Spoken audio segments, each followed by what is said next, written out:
Hey friend, welcome back to the channel. Today's video will be a little bit different. It will be a literal video log of me at 29. So I'll be going to different locations around Cincinnati that have significance in my life currently, and I'll be talking through different topics and my thoughts on said topics at each location. The topics will be related to the location, but if you're interested in skipping around to different locations and hearing my thoughts on that, there will be chapters for you to do that. But currently, I am on the porch of my parents' house. This is somewhere where I spent a lot of time during the pandemic. I also love just being outside, so having this porch is really nice. I love coming out here and reading, usually on Sunday afternoons, or just coming out and laying out in the sun and taking a nap just on some of these couches. And then every once in a while I'll come out and work at the table behind me, but not often because the sun is just so bright and it can be hard to see my screen. But here on the patio of my parents' house, I'll be talking through my thoughts on aging. Basically, I am 29. I'll turn 30 in about 4 days on Friday. Today's Monday. Today's Monday the 20th. I mean, I think age is just a number at the end of the day. I think people put too much emphasis on their ages. I think it's dumb to say, oh, I'm too young to do that, or I'm too old to do that. Recently, I've been watching videos from a channel called Sprouht, and I'll link some of the videos as example, but they have shorts where they ask people, how old are you, and how does it feel to be your age, and what advice would you give yourself to your younger self? One common theme that I've seen across all of those videos is that people who are in their 50s and 60s and 70s all say that their 30s and their 40s were their favorite part of their lives, and a lot of times it's because they have financial security, they have their identity is pretty set, their life is moving hopefully in a trajectory that they enjoy. But I think at least the financial side, like you probably are getting into a career, getting paid well, building a family, and having all these relationships. And so hearing that has made me more excited for my 30s, because I think we romanticize the 20s, which I think the 20s are really great and you have a lot of freedom and flexibility. But I was like, oh, what happens in your 30s besides kids and marriage?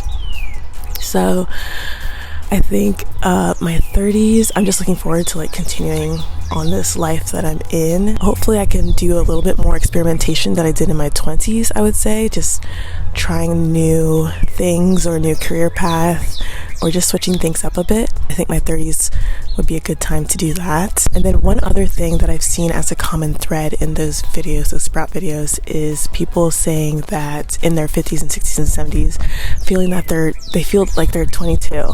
So I think I think a lot of people can relate to that. Like, you just don't feel 50. You don't feel 70. Like, your mind is still your mind's when it was like 20 or so. And so I think there's definitely some truth to that. I think also people do hold themselves back. Like, if you're 22, you probably aren't going to think twice about learning how to snowboard or learning something new. But when you're 70, you probably either aren't thinking of learning something new or would think twice about it. But I do think it's funny that like literally everyone across the board feels like on the inside they're 22. Every once in a while there would be someone who said they felt like 70. Probably because their body, they may have health issues or whatever. But the Sprought channel is really good and would recommend watching a couple of their videos. Those are my current thoughts on just aging in general. So I think I have a friend named Caleb Blair who just turned 30 2 weeks ago, and he's like super excited. I don't think I'm super excited. I don't think I'm like dreading it for sure. Definitely not dreading it, but I'm like, it's a new age, new decade. It almost feels like a new beginning, I would say. And so that is something that I look forward to. I will transition to showing you my bedroom, because my bedroom is an absolute mess and I do not like it. I don't like how messy and cluttered it is. But this is my life at 29. I cannot keep my bedroom clean. So hopefully my 30s will be a time of minimalism and a clean bedroom. I do think it helps that I'll be moving in with a friend, so I think I'm just going to take all my stuff, my favorite stuff from this house to that house, and then anything that's left here after like 3 or 4 months, I'll just throw out. And I think it's easier said than done, but I think it's time to like purge. This is my desk and monitor situation.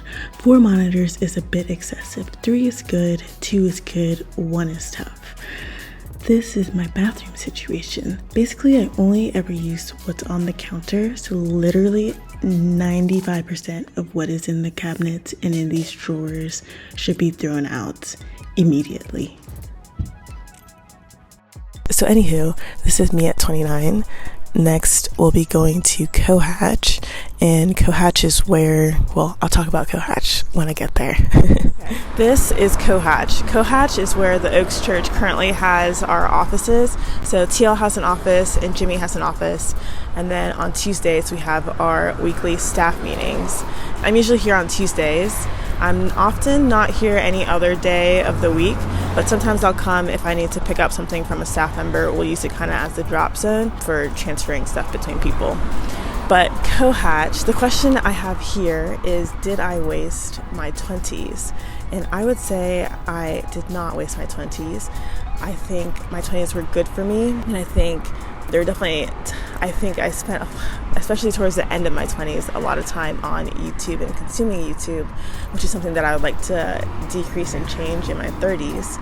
But I think even me being on staff at the Oaks, like, that was me trying to steward my time better, my time and my talents as administrative and organization better. I have a little bit of free time in my life, and so I thought that I could fill that time with helping the Oaks with stuff.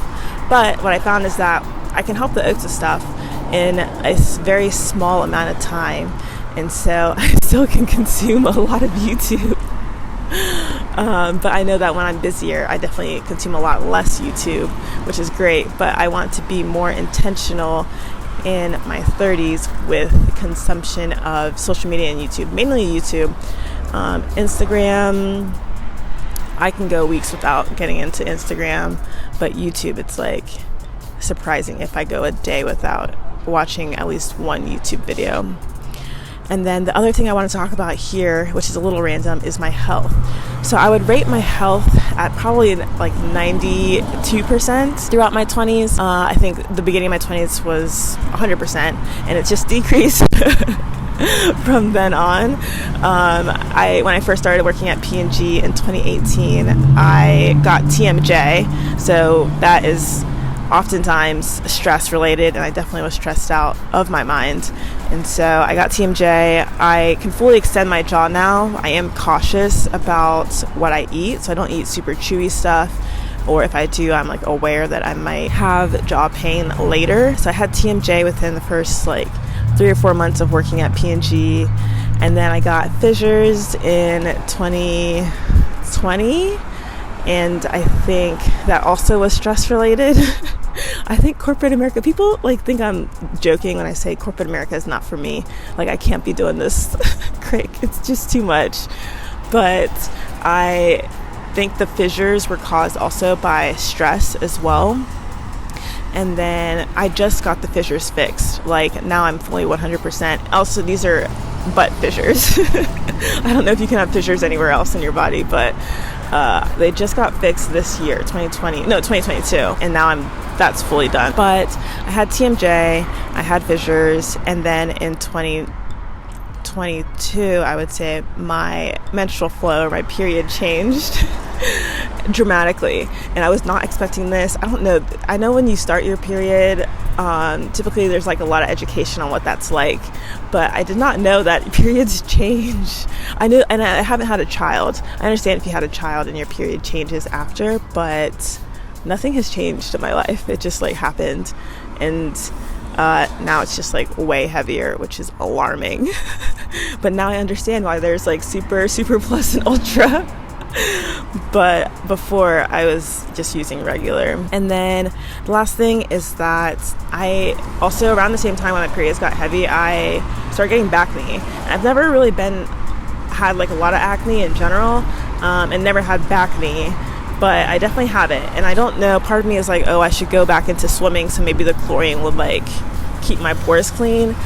But I don't know. It's quite odd how your body just like changes over time. Besides like wrinkles. Wrinkles make sense, but other random health stuff, it's just so interesting. But besides that, I mean, I would say I'm very healthy. I definitely am allergic to literally everything. But hopefully my allergies are getting better. other than that, no big health issues or health scares or anything. I do have fibroids, we found out in 2022, but it's common with Black women and African women. So my mom has it, my aunt had it, cousins, almost all of them have it. So, but officially found out that I have it as well.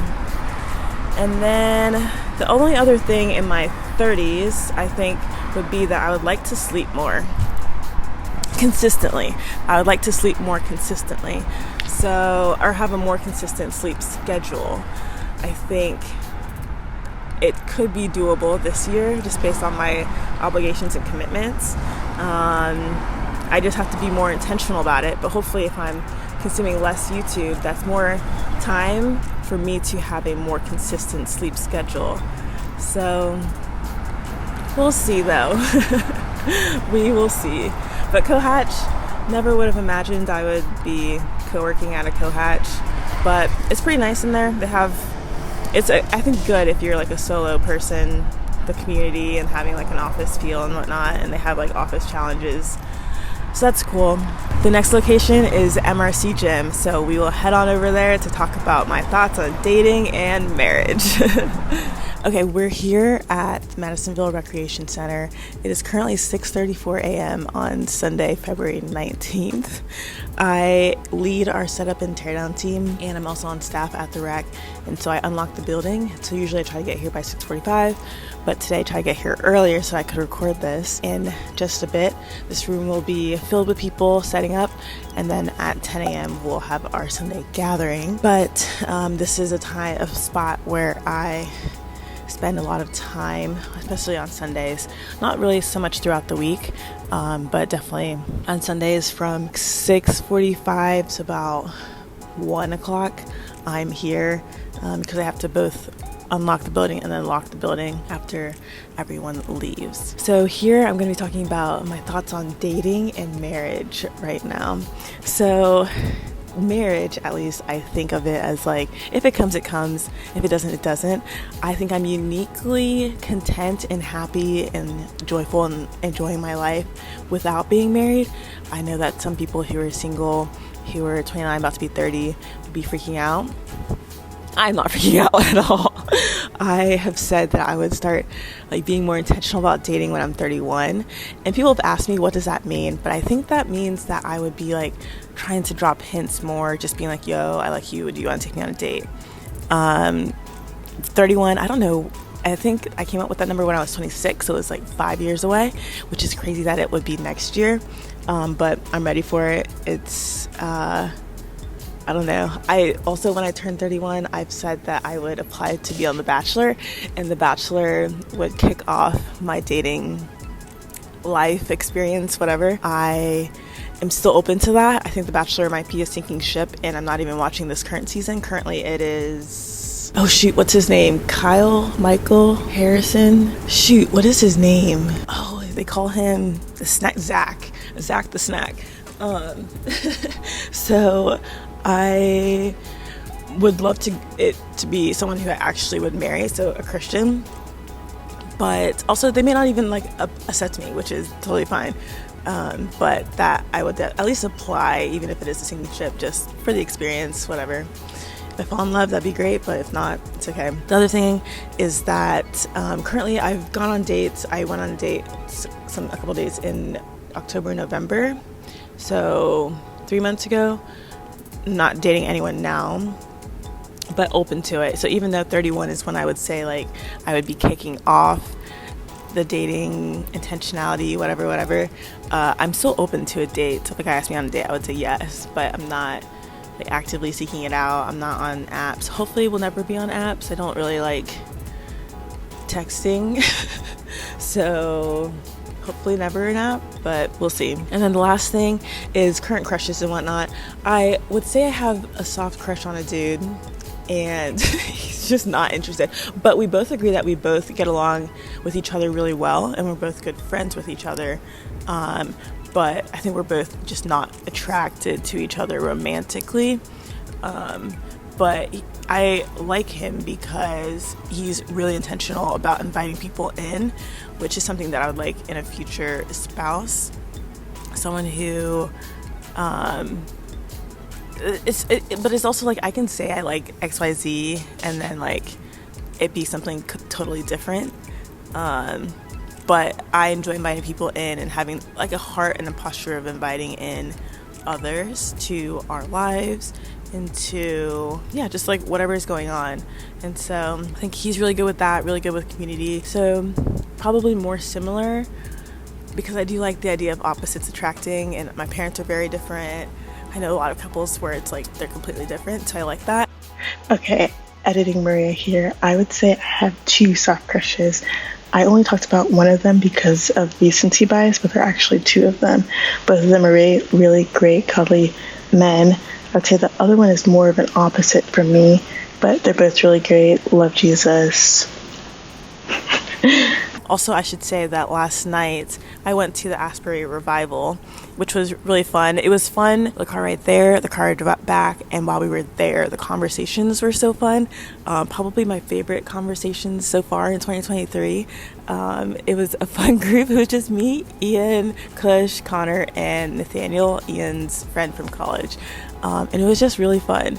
I bring that up because we were talking about dating. And so person I have a soft crush on was in the car, and it's not Connor, and he like has a crush on another girl, which again, totally fine. But I think if I was 31, I'd be like, yo, you should take me on a date. But not until then. But yeah, we were talking about dating, and it was just good conversation. And we talked about a whole lot of other stuff. Also, I should say that I am not lax.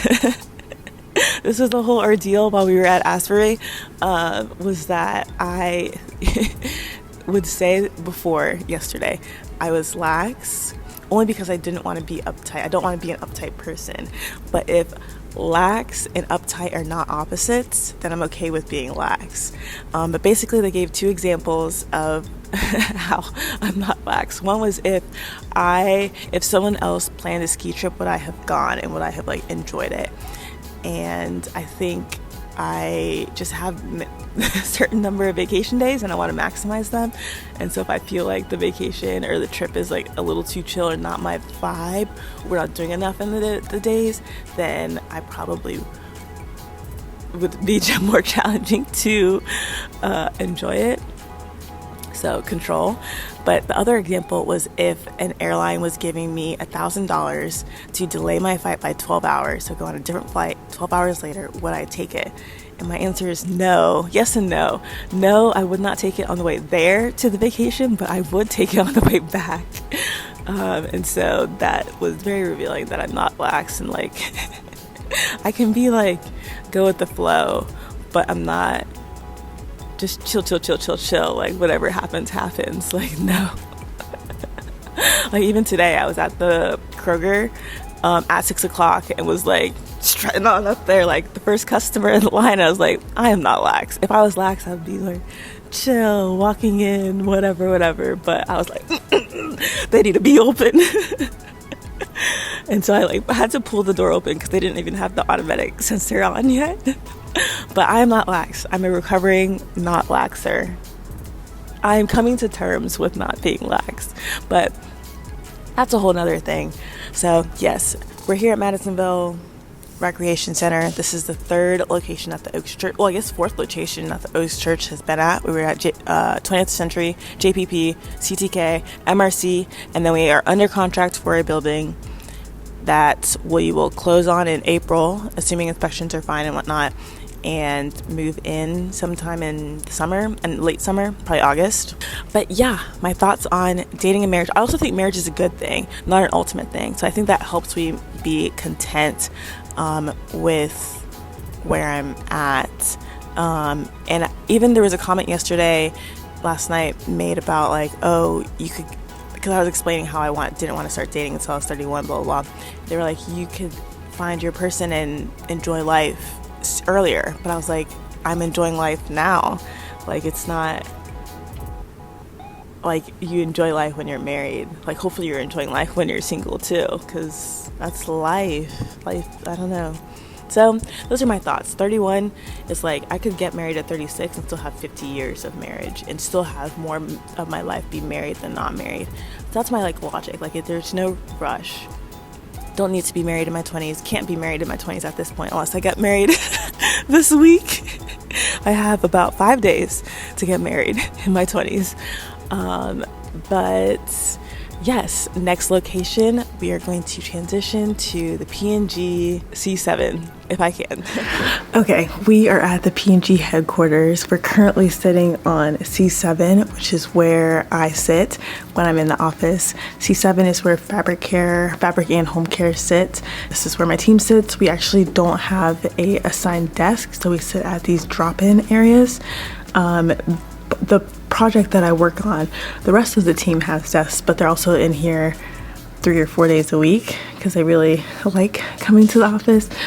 But my team and the data engineering team, North America Fabric Care data engineering team, does not come into the office quite so often until we don't have assigned seats. But when I first started at P&G, I wanted to be CEO. That was short-lived. I think that dream lasted maybe 4 months because, you know, I was really stressed out.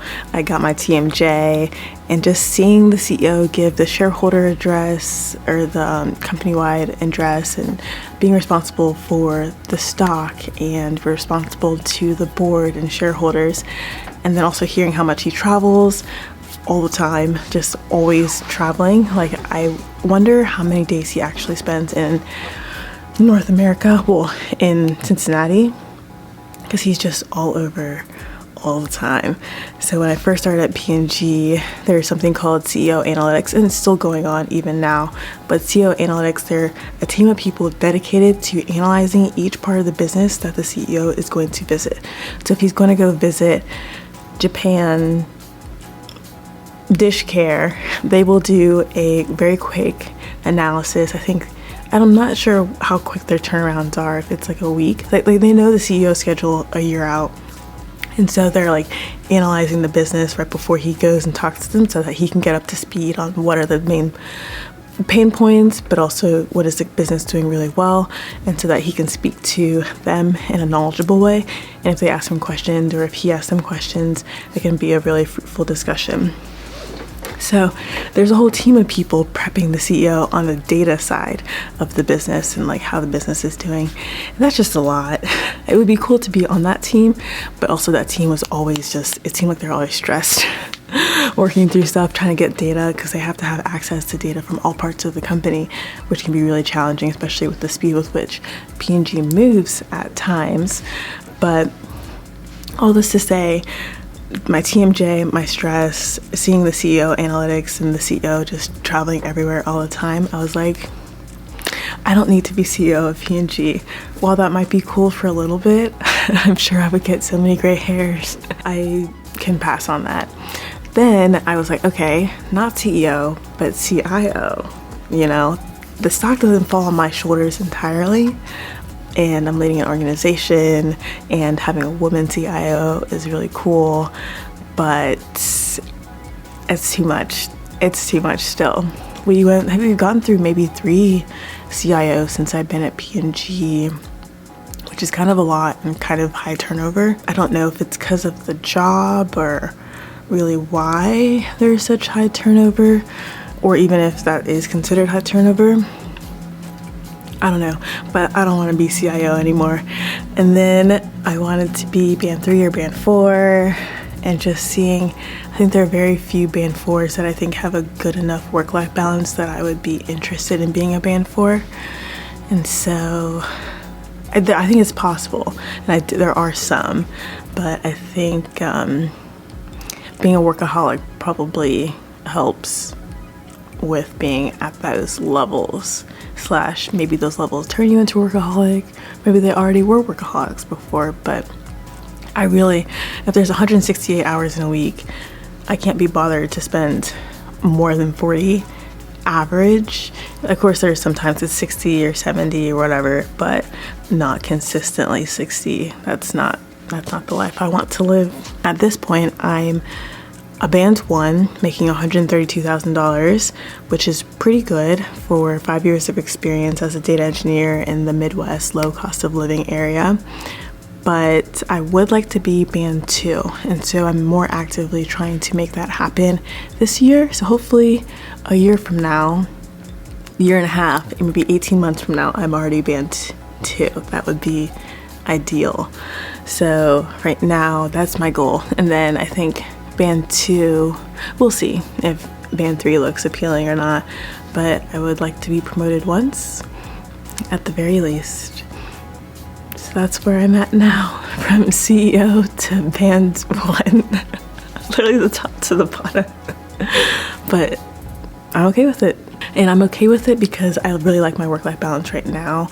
I like the flexibility that I have as a band 1. I like being an individual contributor as well. I think maybe managing people, I think it takes some adjustment to do that. I've done that more for like interns and whatnot, but doing that for someone's actual career and longer than a 12-week internship, I think would be an interesting challenge, but we'll see. So we're at the P&G Gardens just outside the headquarters, and it's such a nice day outside, but also it's just so pretty here when the trees are not absolutely bare because it's the middle of the winter. But I'm going to be talking about my current goals at age 29. These are what I like 5-year, 10-year plan type goals. So number 1, Coast-Fire. I should be Coast-Fire by the end of the year, assuming everything goes smoothly, which is really exciting for me. So the Coast-Fire for me means I would be retiring at age 55 fully. So I would have enough so that I could retire at 55. Also, maybe a new financial goal will be to FIRE, so fully into financial independence, retire early at age 40.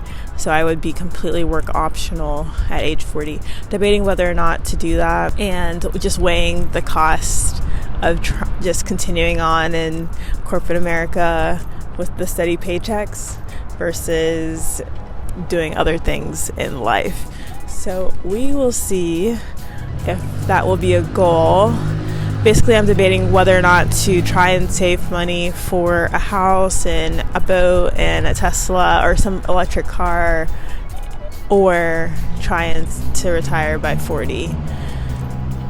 Yeah, not sure yet. Still have to think about it. Also, we're only 2 months into this year, so let me get to Coast-Fire and then figure out if I want to do that forever. Well, not forever, but if that would be my next financial goal. Another goal is to work for Tesla. I love manual labor and repetitive manual labor, and so I would love to work for a company that I like their products. P&G is one of those companies, but also Tesla as well. So that might mean moving to Texas. That's one of the things that I potentially would like to shake up is career, but also should I shake up career or should I try and retire by 40? So I could be fully work optional, and then once I'm 40, I could go to Tesla and just be vibing and working and enjoying it while also not relying fully on Tesla money to live, and I could still afford my current lifestyle. We'll see. I would like to work fully remote from a beach for like 18 months just to see if I get bored of it. We'll see about that as well. I did slip up and told my manager about it one time, maybe like a month and a half ago, because she wanted me to come into the office and pair program with a new hire, and I was like, no, I'm not doing that. Also, I pair program with my manager all the time virtually, so I don't need to be in the office to do that.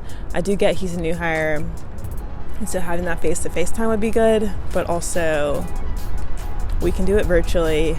And I don't know if that was her passively trying to tell me to come into the office more often, but I did not like that, and I told her I'm actually trying to never come into the office because she was not picking up what I was putting down. I was like, no, that's a hard no.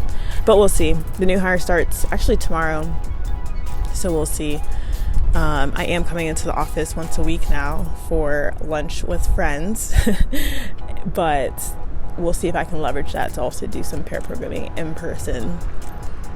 Another thing I would like to do is work on a farm, again, for 18 months. The reason for 18 months is that I would like to go through a full year. I think once you've gone through a full year, like all the seasons, you get to know something well enough that you can like really be super proficient in the last 6 months. I don't necessarily want to commit to like 2 years. That seems like too long, but I think 18 months or so where I can go through a full cycle of knowledge would be good. Another thing I would like to do is work as a teacher. So I'm thinking that when I turn 40, I would try and get like a master's in education if that's needed, and then go and be a teacher. I would like to teach middle school and high school math and computer science. Again, we'll see. I have no idea what the future holds, but those are my career type goals. So coast fire and full fire, Tesla, working from a beach, working on a farm, and working as a teacher. That's a lot, but trying to see if I can do almost all of that in this decade besides the teacher. That would be when I turn 40. And then I have some ideas.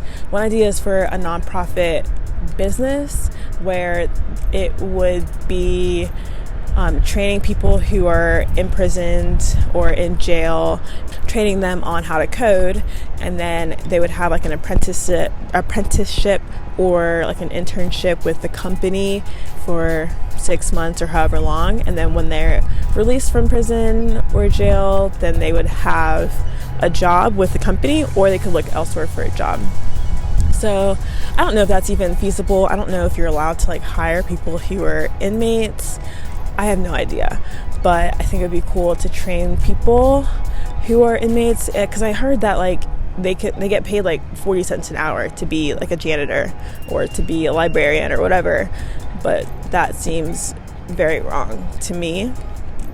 So the company would focus both on people who are imprisoned, but then also people that just like kids as well. So training up kids or adults who are interested in a career change. So, but focusing on typically people who are in tough situations. So honestly, I just need to start doing work to set that up. It'd be cool to have that running in the next 6-ish years, but let me get to Coast Fire first. And then I'd like to have a knitting business, even if the business only sells 5 sweaters a year. I think, and if only I make like maybe $50 of profit or $100 of profit, I think that would be just fun. I think it's the coolest thing to make something with your hands and then to sell it and someone else would buy it. That's just wild to me. So it would be a business, but like a small business, not really trying to make money, but just an experience of like, I just think having inventories just seems like really fun. Like counting inventory. Not that I would have like so many sweaters, but yeah, I've always liked the idea of like inventory type business. Next is YouTube. I would like to have YouTube generating $1,000 a month after taxes and business expenses and whatnot by the time I turn 40. So that could help supplement my teaching income when I switch to teaching at age 40. Whatever it takes to get there. I think ideally I would have a more imminent deadline so that there's more intentionality and consistency. But 2023 at least is the year to just post videos, ideally at least one a month. That's one of my 2023 goals. But 2024 would be like, okay, consistency and potentially niching down at that point. Then Bible reading and ministry and evangelism. So yes, I would like for my Bible reading to get back to being more consistent. I would like for evangelism to get back to being more consistent. I've only had spurts of consistent evangelism, both street evangelism and relational evangelism with people already in my life. I think the Evangelism 101 class that Hunter Rogers is teaching right now has been really good for that, but would like that to continue, almost to the point where I might just take the class again so that I can like be in it and thinking of it top of mind all the time. And then ministry, I'm not really sure what I meant by that. Yeah, I don't know what I meant by that. But okay, so now my 2023 goals. So I have like 30 goals for 2023, and I am not on track for hardly any of them, but that's okay. It's only February, so yeah, still have 10 months to turn it around. I'm just going to quickly go through this and not give much explanation. I will have a 2023 goals video eventually where I'll talk more in depth about my thought process around each of the goals. But spend time in 5 minutes of daily prayer, 15 minutes in the Bible, 5 hours of sleep, half a gallon of water every day, working out 150 minutes every week, flossing every day, weekly evangelism, weekly hangout with friends, so building relationships intentionally. Stay under a $2,500 a month budget, or about $1,800 ideally. Knit 3 sweaters, pass HSK 1, 2, and 3, and HSKK beginner and intermediate. Memorize Interstellar score on the piano. Invest $99,000 for retirement. Create a digital product and sell said product. Travel to Antarctica. Become a biblical counselor. Learn 6 new recipes, post 13 high-quality videos, read 31 books, tell my brother and dad I love them monthly, at least. Reach out to my godfather's wife and my godmother, Vera and Jan, every month or every other month. Leave a $100 cash tip. Memorize Clair de Lune. Relearn how to solve the Rubik's Cube, both regular and speed version. Donate blood. Snowboard on real snow. Become a plant owner. Learn how to caramelize onions. Make homemade bread. Take a self-defense class. Take a cooking class. Contribute to open source. And create a colonist.io map. I have some other goals listed here. I can't remember if that was included in the 30 or so number. I have about 10 other ones, but actually, yeah, I think they were included. So we'll go through them. Read an entire book of the Bible with my mom and my dad. Take myself out to a meal. I think that was supposed to be monthly. Write a monthly reflection. Learn conversational Yoruba.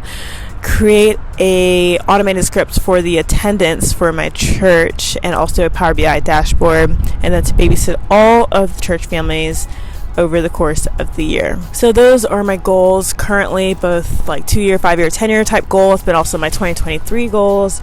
Right now I'm still in the phase of like just making a bunch of goals and seeing what sticks. Personally, don't feel overwhelmed by it. I think it's very doable, but I do need to get back on track with almost all of them. But I'm not discouraged by them.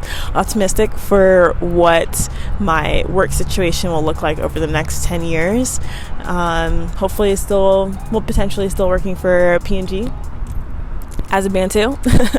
But we'll see. This is ASIANA. ASIANA sells Thai food. It is in Rookwood area. I just heard about it last year through my friend An, who's a friend and coworker at P&G. And ever since then, I've been hooked. I think they have really good fried rice, and then also their curry dishes are good. But also, I like their heat scale. I like how they do heat. It's on a scale of 1 to 10, and I usually get a 6 or a 7, and that's pretty good for me. Because I like a little bit of heat, that I can taste the heat, but also I still want to enjoy the meal. And when it's too spicy, I just can't enjoy it. I pick it up for my parents pretty often. It's now my new favorite type restaurant. It used to be Teak, but I think Teak has changed how they do their food. But ASIANA, it's really great. Honestly, I should come here for lunch. I usually end up forgetting and coming for dinner because the dinner prices are more expensive than the lunch prices, even though it's the same amount of food. But ASIANA in Rookwood is really great. This is Cane's. Cane's is my Sunday post-gathering go-to. I probably eat 90% of my Cane's on Sunday at like 1:30. I typically will miss the Sunday lunch with friends because I have to lock up the building, and so I don't get done. I'm usually the last person to leave the building, and so that's around 1 o'clock or so. But this is my go-to. I don't mind sitting in line on Sundays. It's directly across from a Chick-fil-A, but obviously Chick-fil-A is closed on Sundays. But I love Cane's. The sauce is so good, and the Texas toast is also really good. My order is a 3-finger combo with an Arnold Palmer Easy Ice with an extra cane sauce, and that is just filling enough. So typically I'll come to Cane's for the sauce. The sauce is just so good. I think Chick-fil-A sauce is overrated and has a very weird consistency, but Cane's sauce is really great. But this is Cane's. So of all the places that I eat out, it's ASIANA, Cane's, or Bangkok Street Thai. This is Bangkok Street Thai, and it is definitely a top restaurant. I love their green bean dish, and I think I found them on DoorDash or something, and then saw that the DoorDash prices are like $5 more than just coming to the restaurant yourself and picking it up. So now I don't do DoorDash for them. But they have a really good green bean dish. Their scale is on a scale of 1 to 5, and they always say that their 5 is not like other people's 5s or 10s, that people have gone to restaurants where it is they get a 10, but then they say that the 5 is so much more spicy. And so one time I got food for my dad from here, and I got him a 5 because he can handle 10s, 11s, 12s at other restaurants. But he also, he was eating the food and he kept getting up to get more water, which is unlike him. So that's how I knew it was spicy. But then on top of that, he's not a guy who doesn't finish his meals, especially a takeout meal where it's like just a small one dish platter. But he didn't finish it. He ate about a third of it and then just put it in the fridge. So that was like strike number 2 that I knew like something was up. And then he goes upstairs. I end up going upstairs as well. He's like lying on the bed. And I'm in my brother's room, which is like right next to the master bathroom.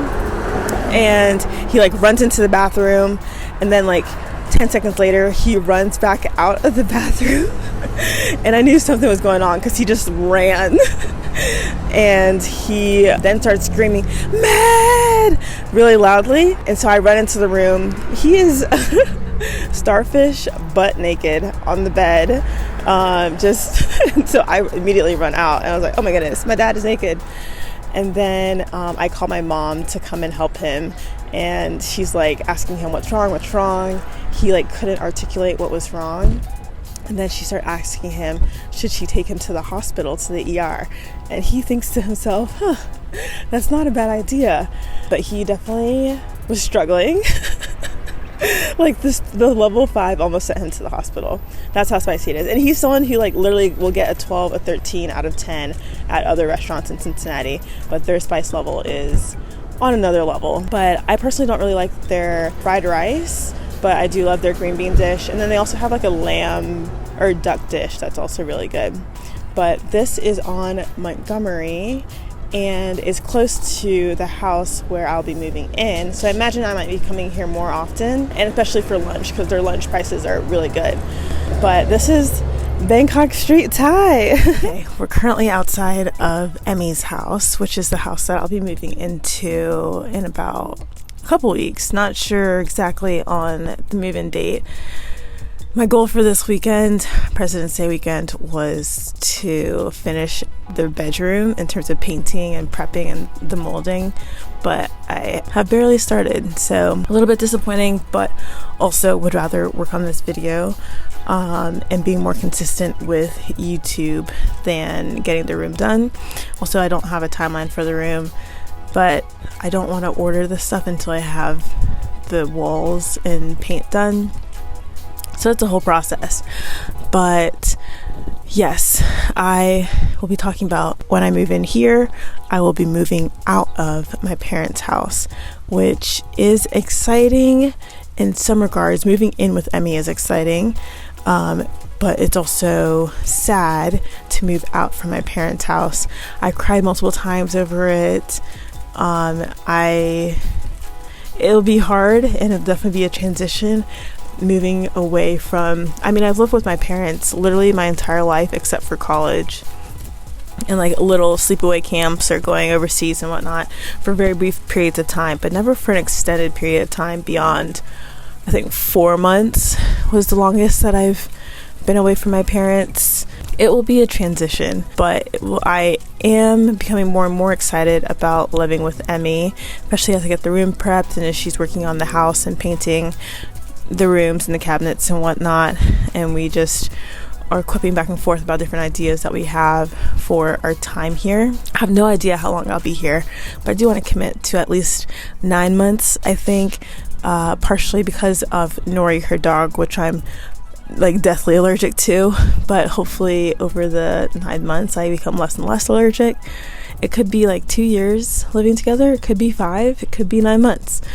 I have no idea, but it's happening sometime in March or April, so we'll see. But just some quick thoughts about moving out. Definitely sad, but also exciting. I am excited to be closer to the church. So the church currently meets at Madisonville Recreation Center, which is about 7 minutes from here. And then the new building that we're under contract for, it's another, I don't know if it's 7-minute drive, but it's a 12-minute walk. It's literally just like down this street and then a left on the main street, and then the church is there. I'm excited to be able to walk to the gathering, and I anticipate that I will if I'm not admin having to carry stuff, because I do bring, usually most Sundays I'm bringing a box of something, whether it's cups or Bibles or whatever, restocking items for the church gathering. But if I could do that throughout the week so that I could walk on Sundays, I think that would be really great, but we'll see.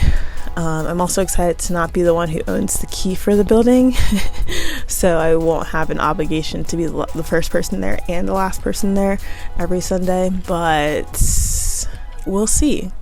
We're on a cul-de-sac, and I'm excited to get to meet the neighbors and get to meet the neighbors with Emmy and hopefully host them, and just having a bit of accountability with evangelism and outreach. It'll be cool to see how we build relationships with people and meet different neighbors, then also having our own friends over and church friends over as well. I think so far it's been good. I've come to the house a couple times and Emmy will have someone over, and I'll generally like hang out with them and then be like, okay, I'm leaving. And as long as Emmy's okay with that, I think her social life and my social life won't clash in a bad way. But yeah, just mixed emotions about moving in. I did end up going with the room that has 2 windows, even though one window is a north facing window, so kind of like not having a window there. But I figured having 2 windows would help with YouTube videos. The other room has 1 window, and now it's going to be the office, which I don't know how both of us are going to be working there. But maybe Emmy, when she gets a new job, I don't know how it will work with both of us on a call. But now that I'm down to 2 projects, I think it will be more manageable. Also, my rent will be $675 a month, and that includes utilities. I still have yet to check to see if that's like a reasonable rate. I've been told that that's very, very, very good, but I'm also like, I'm renting 1 bedroom in a house with a dog that I'm allergic to, and the bedroom is about 8.5 by 12.5, so it's not a humongous room, not the smallest, but it's not humongous. And also I don't really care, so it has a 2-car garage, but I don't care to park in the garage. If we had guests over and needed like extra parking space, then I would, but I already park outside at my parents' house. I'm used to it. Also, the garage and the driveway is just like so skinny. You'd have to be like attentive, a bit more attentive than I care to be about not hitting the edge of the retaining walls. But yeah, just rambling at this point. The lighting is really great here though. And also it's been getting progressively colder and darker throughout the day, and so that's why my layers have went on from short sleeve to a sweatshirt to a double sweatshirt. Also, Emmy told me to get rid of this. Well, she's like, oh, I could get rid of it. She's my stylist, and at first I was like, okay, but then I was like, no, I like it. It does look like, I don't know, but maybe I should look into how best to style it, because I just kind of throw it on whenever. But man, this lighting is just so great. Oh, maybe I get my thumbnail here. Okay, bye. Also, this is one of my favorite outfits right now. This is a obviously a crop top from Madewell with some Gap jeans and shoes at Adidas, maybe shoes from Nordstrom Rack. But yes, this is it.